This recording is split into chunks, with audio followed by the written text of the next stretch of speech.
आज मी निघालो दररोजच्या दर व्यापारमध्ये. आज आपल्याला जायचं आहे गौरला. आजचा माल तर गुत्ता आहे, डायरेक्ट 2,51,000चा गुत्ता आहे. आता तिथे गेला तुम्हाला माल दाखवतो. माल बघून घ्या, सगळं बघून घ्या. चला आता जाऊ दुसऱ्या फळावर. चल फड कुठं आहे? पुढे काय आलो कधी हो का फडावर डायरेक्ट बघू शकता. माल बघू शकता. आणि छोटासा आज इंटरव्ह्यू घ्यायचा हो का. माल तर लय पातळ आज, कारण इथं गाडी भरत ना. आपल्याला जायचं दुसऱ्या ठिकाणी. इथं किती कॅरेट होईल रे?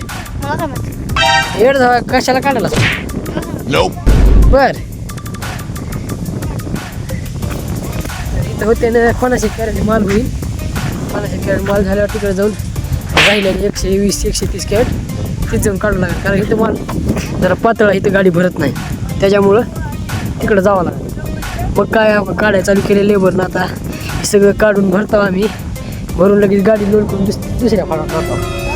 तिथे गेल्यावर तिथला बी माल दाखवतो. इथलाही माल बघू शकता हो का.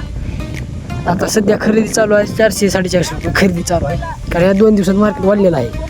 त्याच्यामुळं जर कोणाची माहिती नसेल तर खाली नंबर टाकतो, त्या नंबरला संपर्क साधतो. चला तिथल्या फळावर जायचं हो का. बघा माल क्वालिटी आणि क्वांटिटीचा माल आहे. माल बघू शकता. नाथखोळा माल आहे, काही विषय नाही. बघा माल काढायला चालू करायचे. सवलीत काय ठेवायचे निघून तिकडे. आता कॅरेट उतरून घेत आहो, कारण तिकडली कॅरेट आपण टाकलेला माल काढला का ती कॅरेट आहे तिथे. आता ती सावली हो का झाडाच्या सावलीत नंबर 1 खाली ठेवतो. राहिले कॅरेट लगे तिकडे त्या आताच्या फळामध्ये जाऊन काढतो हो का. एक कॅरेट तिथं खाली या सावलीत उतरून घेतो, कारण उरले आहे ना. त्याच्यामुळे उतरून घेतो हो का. तिघं चौघं आले उतरायला, उतरून घेतो आणि जातो लगेच तिकडं. केला चालू काढायला, लगेच झालं की लोड करून जाते गाडी मुंबईला. तर आता लास्टला आता लगेच लोड करायला चालू.